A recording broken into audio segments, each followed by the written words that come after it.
नमस्कार, आप देख रहे हैं G19 टीवी मानवाधिकार क्रांति। मैं अमरेश कुमार सिंह।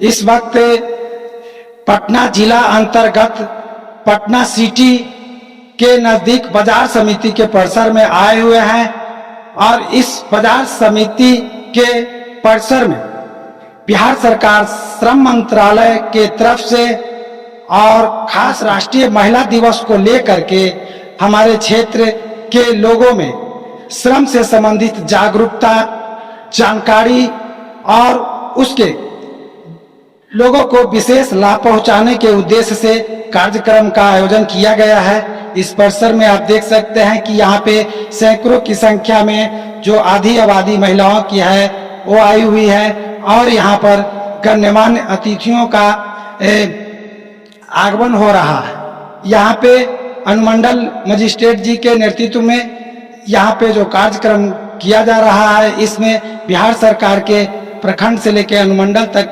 पदाधिकारियों का आगमन हुआ और जिस तरह से जो आज इस श्रम मंत्रालय द्वारा श्रमिकों के कार्य से संबंधित विशेष जानकारी दिया जा रहा है, यहाँ का एक एक पहलुओं को दिखलाने का प्रयास करते हैं।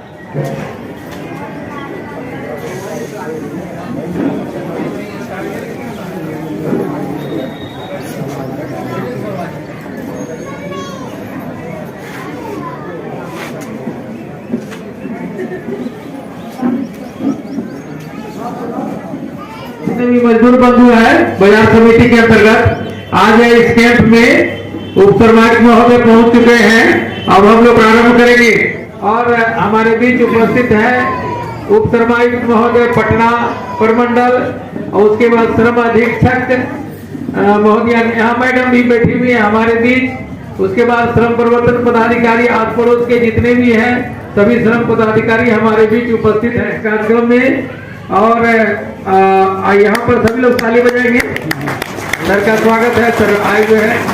उसके बाद हमारे सर के बगल में बैठी हुई है श्रम अधीक्षिका महोदय है नेहा मैडम, उसका भी स्वागत है। उसके बगल में सारे हमारे श्रम प्रवर्तन पदाधिकारी लोग हैं, सभी लोगों का इस शिविर में आज स्वागत है। तो शिविर सर के निर्देशानुसार हुआ कि सभी लोगों को सबसे पहले हम लोग योजनाओं के बारे में आप लोगों को प्रशिक्षण दिया जाए कि किन किन योजनाओं का कार्यक्रम मेरे यहाँ चलते हैं। तो हमारे बीच फूलपुर के श्रम प्रवर्तन पदाधिकारी उपस्थित हैं, हम उनसे अनुरोध करेंगे। महोदय, यहाँ पर उपस्थित मीडिया के प्रतिनिधि, सभी जनप्रतिनिधि और इस कार्यक्रम में जितने भी हमारे श्रमिक भाई बहन अपना कार्यकारी, उन सबका आज के इस जागरूकता कार्यक्रम में हार्दिक अभिनंदन है एवं आज जितनी भी महिलाएं यहाँ पर उपस्थित हैं उनको अंतर्राष्ट्रीय महिला दिवस की हार्दिक शुभकामनाएं भी मैं देती हूँ। जैसा कि आप इस कार्यक्रम का नाम देख रहे हैं, यह एक दिन का जागरूकता शिविर है। इस जागरूकता शिविर को हम लोग के विभाग के द्वारा समय समय पर लगाया जाता है। इसका सिर्फ एक ही उद्देश्य है कि हमारे विभाग के द्वारा जितनी भी योजनाएं, जितने भी अधिनियम का कार्यान्वयन किया जाता है उसके बारे में आप सभी को जानकारी हो और इस जानकारी का आप लोग समुचित लाभ उठाएं और आप जिन जिन योजनाओं के लिए पात्र हैं उन योजनाओं का लाभ आप स्वयं भी लें। साथ में आपके आसपास जो काम करने वाले श्रमिक हैं उनको भी आप इस प्रशिक्षण के माध्यम से उनको भी आप जागरूक करें कि आप इस काम के लिए आप अपना निबंधन करा सकते हैं, आप इस प्रकार की योजनाओं का लाभ ले सकते हैं। अब मुझे उम्मीद है कि मैं जो कहना चाह रही हूँ वह बातें आपको समझ में आ रही होंगी। मैं जैसा कि देख रही हूँ यहाँ पे महिलाएं ज्यादा उपस्थित हैं, तो आप लोग में से कितनी महिलाएं हैं जिनका BOCW का कार्ड बना हुआ है, कृपया एक बार हाथ उठाएं। तो महिला श्रमिकों के लिए कितना संवेदनशील है इसके बारे में आप योजनाओं से तो BOCW भवन एवं अन्य स्वनिर्माण के अंतर्गत यानी कि जो भी निर्माण श्रमिक हैं उनके लिए मातृत्व लाभ का प्रावधान किया गया है। यानी कि जैसे कि आगे बैठी हुई एक महिला का बच्चा है, तो इस तरह की महिलाएं हैं जिनको अभी बच्चा हुआ है उनके लिए मातृत्व अनुदान का प्रावधान है, जिसमें न्यूनतम मजदूरी के समतुल्य राशि का भुगतान विभाग के द्वारा महिलाओं को किया जाता है। इसके साथ ही विवाह सहायता अनुदान भी चलता है, यानी कि यदि कोई महिला कामगार स्वयं अपना उनका विवाह होता है या किसी भी निर्माण श्रमिक की 2 बच्चियों का विवाह होता है, तो उस परिस्थिति में विभाग के द्वारा 50-50 हजार रुपए का भुगतान कि महिला श्रमिकों को या संबंधित श्रमिक जिनकी पुत्री का विवाह हुआ है उनको भुगतान किया जाता है। तो जिन भी बहनों का लेबर कार्ड बना हुआ है उनको इस योजना के बारे में जानकारी है? आप जो के पास निबंधन कार्ड आ गया या कुछ भी आ गया तो आप उसको लेकर के सिर्फ आप अपने पास एक दस्तावेज के तौर पर रख लें। एक जागरूक नागरिक होने का यह भी कर्तव्य है कि आप अपने अधिकारों के बारे में, आप अपने कर्तव्यों के बारे में भी जानकारी रखें। तो जैसे कि लेबर कार्ड बना हुआ है, तो लेबर कार्ड बनाने से आपको क्या क्या लाभ होंगे, आपको किस तरीके की योजनाओं का लाभ प्राप्त हो सकता है, उसके बारे में आप हमारे श्रम प्रवर्तन पदाधिकारी से या हमारे विभाग से अवश्य परीक्षा करें, ताकि आपकी जानकारी में भी वृद्धि हो और आप अपने साथ साथ आपके साथ कार्य करने वाले आपके जो अन्य साथी हैं उनको भी योजनाओं के बारे में समुचित जानकारी प्राप्त हो सके। तभी इस तरीके के जो जागरूकता कार्यक्रम होते हैं उनका उद्देश्य जो है सफल हो पाएगा। तो अब प्रेगनेंसी के दौरान या जब उनका प्रसव हो जाता है उसके बाद विभिन्न तरह के सुरक्षा का प्रावधान किया गया है। सामाजिक सुरक्षा के उद्देश्य से ऐसे कानूनों का प्रावधान किया गया है कि उनके रोजगार को किसी भी तरीके का नुकसान ना हो। तो अगर आप कहीं काम करती हैं और आपको इस तरीके का कोई देखने को मिल रहा है कि आपको इस तरीके का लाभ प्राप्त नहीं हो रहा है, तो आप हमारे विभाग से आप लोग संपर्क कर सकते हैं। उतनी मजदूरी भी एक महिला को भी मिलनी चाहिए। तो इस तरीके के अलग अलग प्रावधान हमारे विभाग में किए गए हैं, जिसका कार्यान्वयन हमारे श्रम संसाधन विभाग के माध्यम से किया जाता है। अब अनुरोध होगा कि जितने भी हमारे श्रम प्रबंधन पदाधिकारी हैं वो सभी आपको एक एक योजनाओं के बारे में बताएंगे। तो उन योजनाओं को आप ध्यान से सुने, इस प्रशिक्षण कार्यक्रम में आप आए और इसको सुनते हुए आप अपने साथ में काम करने वाले श्रमिक भाई बहनों को भी इसकी जानकारी दें। 1 दिवसीय ग्रामीण प्रशिक्षण शिविर में मैं उप श्रम आयुक्त सर, श्रम अधीक्षक मैम, सभी श्रम प्रवर्तन पदाधिकारी सर मैम और हमारे जो श्रमिक भाई और बहन हैं उनका स्वागत करती हूँ। मैं मौसम श्रम प्रवर्तन पदाधिकारी पुनपुन बिहार भवन एवं अन्य स्वनिर्माण कर्मकार कल्याण बोर्ड के बारे में बताने के लिए अभी आपके समक्ष हूँ।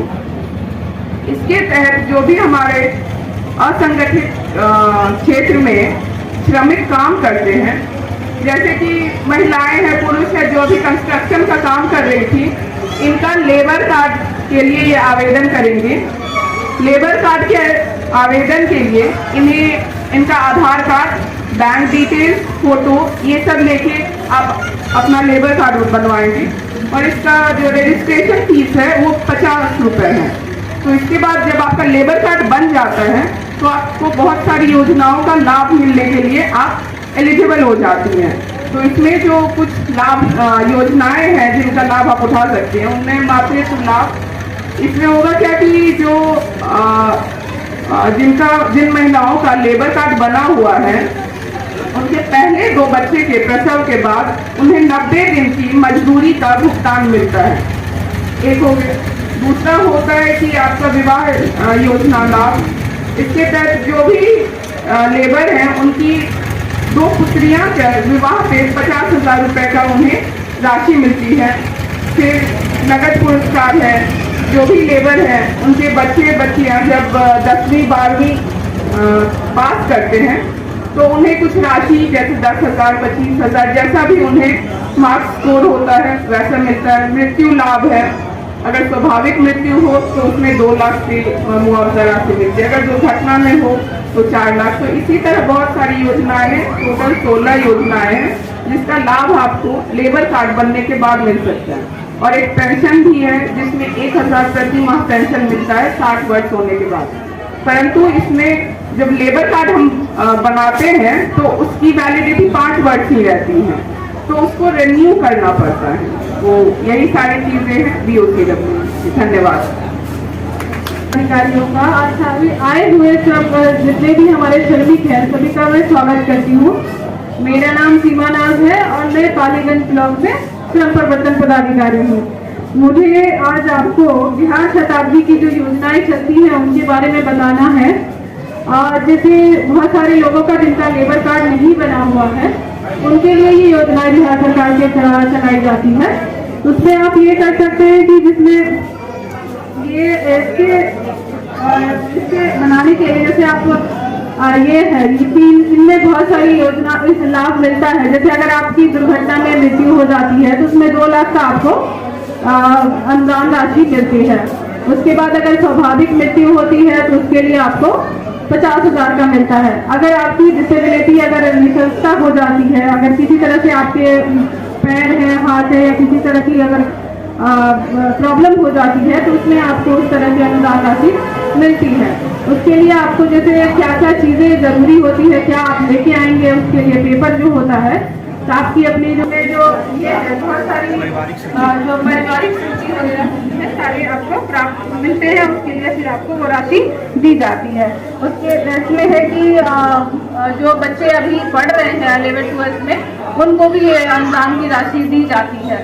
और बहुत सारी योजनाएं इसके थ्रू भी चलती है जिसके बारे में आपको मतलब आपको पैम्फलेट दिया गया है। आप चाहें तो इसको पढ़ सकती हैं या किसी से पढ़ के जानकारी प्राप्त कर सकती हैं, आपको मिल जाएगा और फिर आप इसका जितना भी लाभ है आप उठा सकते हैं आने वाले दिनों में। धन्यवाद। आप सभी का स्वागत है। मैं श्रम प्रवर्तन पदाधिकारी संपत कुमारी अनामिका।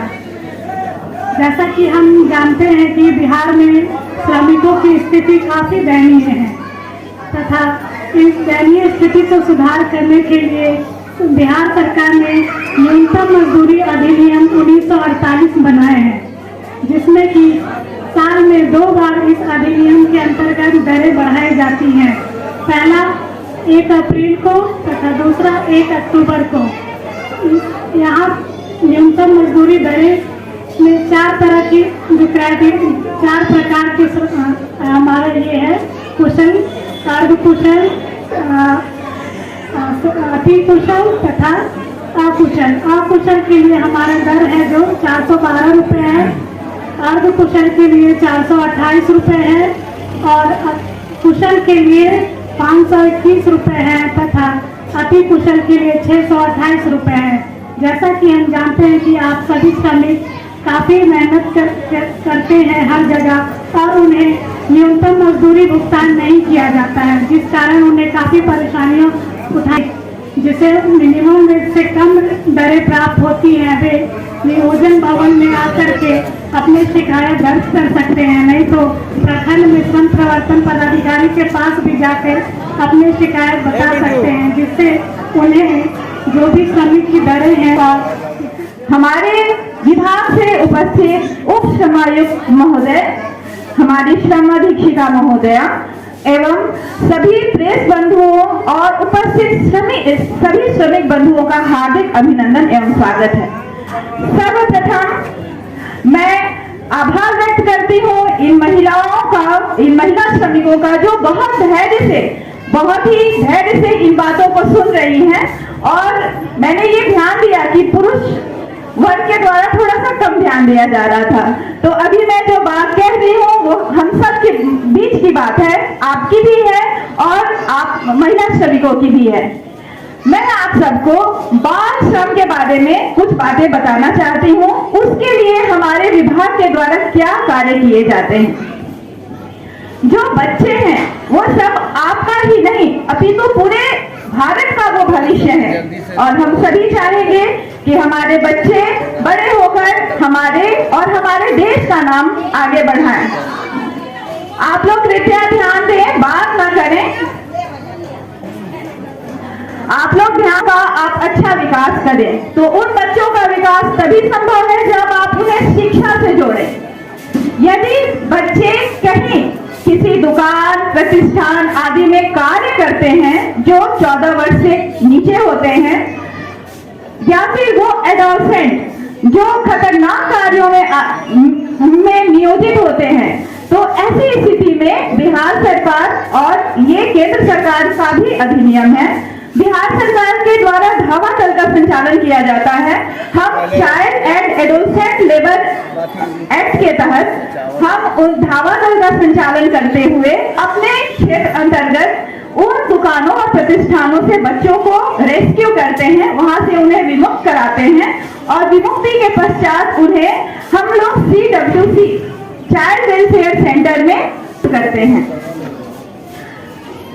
मेरे प्यारे श्रमिक बंधुओं, आप लोगों को मैं यह अवगत कराना चाहती हूँ कि वो जो बच्चे जिन्हें हम रेस्क्यू करते हैं, उनको रेस्क्यू करने का एकमात्र उद्देश्य होता है कि सरकार के जो विभिन्न विभाग हैं उनके द्वारा जो राज्य कार्य योजना बनी है उनके अंतर्गत उन बच्चों को विभिन्न विभागों के द्वारा अनेक प्रकार की सुविधाएं हैं, जैसे स्कूल से जोड़ना, उनको समाज कल्याण विभाग के द्वारा जो लाभ दिए जाते हैं उनसे जोड़ना, उन बच्चों को इंदिरा आवास से लेके अन्य सुविधाएं भी जो विभिन्न अलग अलग डिपार्टमेंट्स के द्वारा दी जाती हैं, उन बच्चों को उनके परिवार को हम उससे भी आच्छादित करते हैं।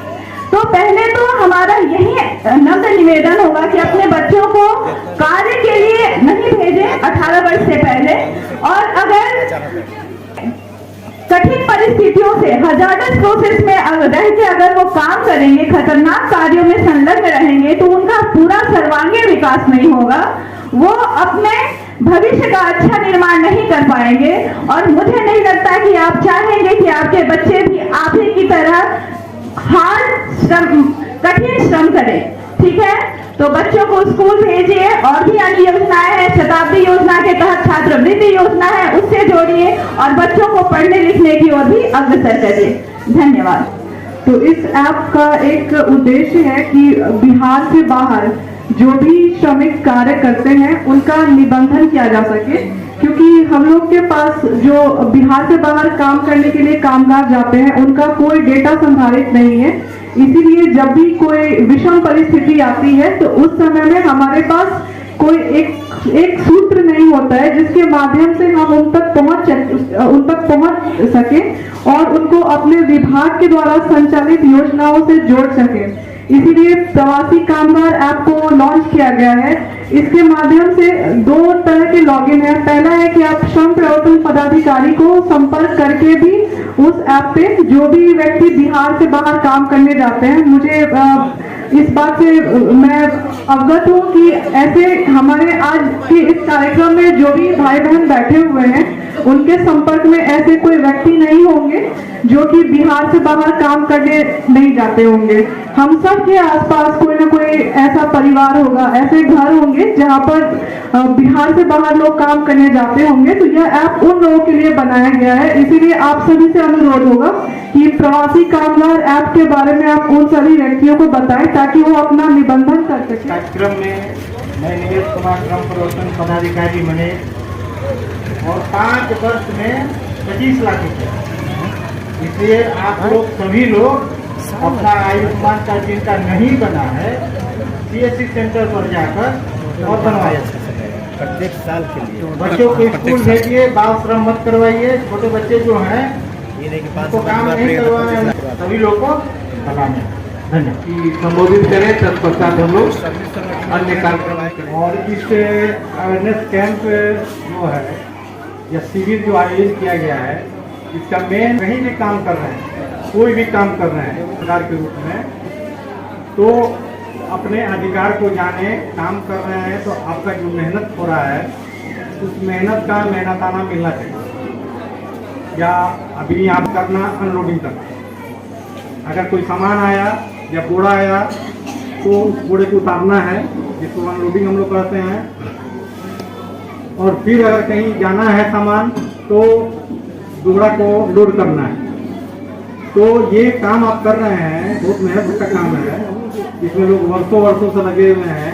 इसके संबंध में पहले भी काफ़ी शिकायत आई है और हम लोग करीब 15 साल 20 साल से इस शिकायत पर काम कर रहे हैं। लोडिंग अनलोडिंग का रहता है शिकायत ये कि हमको सही मजदूरी नहीं मिल रही है, और उसका जो है उनके यूनियन तरफ से भी काफ़ी शिकायत आई है और उसमें हम लोग बहुत सा मजदूरी दिलवाए और अभी मामला चल भी रहा है। तो जब तक आप अपने अधिकार को जानेंगे नहीं तब तक जो है आप उसके लिए वो बड़ा दया कर रहा है, हमको दे रहा है, जबकि दया नहीं हो रही है। आपका जो भी काम है उस काम से बहुत फायदा हो रहा है। कोई भी आप काम कर रहे हैं, अगर भवन में अगर काम कर रहे हैं तो बड़ी बड़ी बिल्डिंग बनती है, लाखों करोड़ का जो है बिल्डिंग बन जाता है। आपके एक एक ईंटा जोड़ने से मकान खड़ा होता है, बड़ी बड़ी बिल्डिंग खड़ी होती है। तो एक ईंटा वो उठा के लाता है मजदूर, फिर बालू लाता है, सीमेंट लाता है, उससे बनता है मसाला। वो मसाला रख के जो एक एक ईंट को लगाया जाता है और धीरे धीरे बहुत बड़ा परिसर बन जाता है। तो आपके एक ईंट उठाने से और मसाला बनाने से ही वो काम की शुरुआत की। कितना भी पैसा हो जाए, लेकिन अगर आप काम नहीं कीजिएगा तो वो काम नहीं होगा। तो कोई भी अगर लाभ अर्जित कर रहा है तो आपके मेहनत से कर रहा है। तो आप अगर काम कर रहे हैं तो आपको जो काम कर रहे हैं उसका मेहनताना मिलना चाहिए। और यही हम लोग का उद्देश्य है। हम लोग हैं, सरकार जो हम लोग को रखी है, जिस पद पर भी हैं, वो आप ही के काम के लिए रखी है। अगर श्रम प्रवर्तन प्राधिकारी ब्लॉक में है, प्रखंड में पदस्थापित हैं, तो आप ही के लिए रखा गया है कि आपके मजदूरी का देखेंगे, आपका अहित नहीं हो। और जिला स्तर पर श्रम प्रवर्तन प्राधिकारी, ये जिला स्तर पर श्रम अधीक्षक हैं, इसी काम के लिए है। अगर प्रमंडल स्तर पर सहायक श्रमायुक्त और उप श्रमायुक्त भी है तो इसी काम के लिए। तो आप अपने हक को जानिए, अधिकार को जानिए, और अगर आपका अधिकार नहीं मिलता है तो सक्षम प्राधिकार के सामने मामला रखिए। उसमें है, सबसे पहले तो आप कहाँ दौड़िएगा, तो आपके नज़दीक में ब्लॉक है, वहाँ श्रम प्रवर्तन प्राधिकारी बैठे हुए हैं, उनके समक्ष रखिएगा कि हमारा ये परेशानी है। अगर वहाँ समाधान नहीं हुआ तो फिर जिला स्तर पर आइएगा, श्रम अधीक्षक को रखिएगा। श्रम अधीक्षक से नहीं होगा तो फिर हमारे स्तर पर आइएगा, उप श्रमायुक्त के स्तर पर। तो इस तरह आपके जो भी आपकी परेशानी है उसको दूर किया जाएगा। तो इस प्रोग्राम में जब आए हैं आप तो बहुत बात सुने, बहुत सा चीज बताया भी गया। श्रम प्रवर्तन प्राधिकारी द्वारा जो है जागरूकता अभियान चलाया गया है और एक शिविर आयोजन पूरे बिहार में हो रहा है। ये पटना का यहाँ हम लोग रखे। पटना तो आपको ऑफिस में या दशरथ मांझी में या नज़दीक के जगह पर तो प्रोग्राम होता ही है, शिविर होता है या कार्यक्रम रखा जाता है। लेकिन हम लोग यहाँ इतने दूर पर रखे, इसलिए रखे कि आपको जाना नहीं पड़े। आपके नज़दीक में कार्यक्रम कर दिया गया और हम लोग वहाँ से चल के आए। तो अब यहाँ कार्यक्रम हो रहा है तो इसका आप लाभ उठाएं। ये नहीं कि सिर्फ कार्यक्रम का एक औपचारिकता पूरा किए और खाए पिए और चल दिए। श्रमिक प्रशिक्षण शिविर का कार्यक्रम किया गया, इस संबंध में क्या कहना चाहेंगे? ये विभाग श्रम संसाधन विभाग के तरफ से एक हर पूरे बिहार में हर जिला में कार्यक्रम कराया जा रहा है, जो मजदूरों में जागरूकता लाने के लिए एक दिवसीय कार्यक्रम हो रहा है। जैसे कोई श्रम विभाग का जो भी नियम है उसकी जानकारी, अभी भवन निर्माण में रजिस्ट्रेशन हो रहा है उसकी जानकारी, योजना है, योजना से लाभ उठाएं। और भी शताब्दी है, शताब्दी में छात्रवृत्ति क्या है, स्वाभाविक मौत का है, दुर्घटना मृत्यु होती है उसका लाभ है। जो अगर मजदूर बाहर चले जाते हैं राज्य के बाहर और वो काम कर रहे हैं और दुर्घटना मृत्यु हो जाती है तो अप्रवासी में उसको मिलता है लाभ। इसी की जानकारी देने के लिए विभाग की तरफ से हम लोगों को आदेश आया है कि जागरूकता अभियान चलाएं, शिविर करके लोगों को। और दूर दराज इलाके में, जैसे हम लोग दीदारगंज यहाँ आए हैं, यहाँ पर लोडिंग अनलोडिंग के लेबर हैं, काम करते हैं, इनको फुर्सत नहीं है जाने का, तो हम लोग खुद यहाँ आए हैं, काम भी कर रहे हैं और इसका शिविर का माने जानकारी शिविर में आके लाभान्वित भी हो रहे हैं। श्रम मंत्रालय द्वारा श्रमिकों की, चाहे जिस कैटेगरी के हों, उनकी न्यूनतम मजदूरी निर्धारित की गई है, पर ऐसा सुनने में आता है कि उन लोगों को मजदूरी नहीं मिलती है। इसके लिए क्या कर रही है आपके विभाग? नहीं मिलती है तो इसके लिए जगह जगह पर प्राधिकारी हैं, ब्लॉक स्तर पर श्रम प्रवर्तन प्राधिकारी हैं, जिला स्तर पर श्रम अधीक्षक हैं, प्रमंडल स्तर पर सहायक श्रमायुक्त हैं, उप श्रमायुक्त हैं। अगर मजदूरी नहीं मिलती है, कम मिलती है या अन्य तरह का इनका शोषण किया जाता है तो वो आकर यहाँ हम लोग शिकायत दर्ज करेंगे, अपने प्रखंड में जाके श्रम प्रवर्तन प्राधिकारी को बताएंगे। अगर टाइम नहीं है तो वो लिखित में भी अगर बाई पोस्ट भी भेजते हैं वो अपना शिकायत पर, तो हम लोग तुरंत संज्ञान लेते हुए तुरंत जो है नियोजक को नोटिस करते हैं, उनको बुलाते हैं या श्रम प्रवर्तन पदाधिकारी को भेजते हैं स्थान पर कि वहाँ जाके जांच कीजिए और वहीं भुगतान करवाइए। सरकार की तरफ से मजदूरों के कल्याण के लिए काफ़ी योजनाएं चलाई जा रही है और सरकार जागरूक है कि मजदूर जागरूक हों। सरकार एकदम मैंने इस पर लगी हुई है कि मजदूर का जो भी है मजदूरी उसको दम मिले, ससमय मिले, बकाया नहीं रहे और जो भी योजना का है लाभ मजदूर तक जाए, उसके खाते में हम लोग भुगतान करते हैं, ठीक है ना, इसलिए उनको लाभ मिले।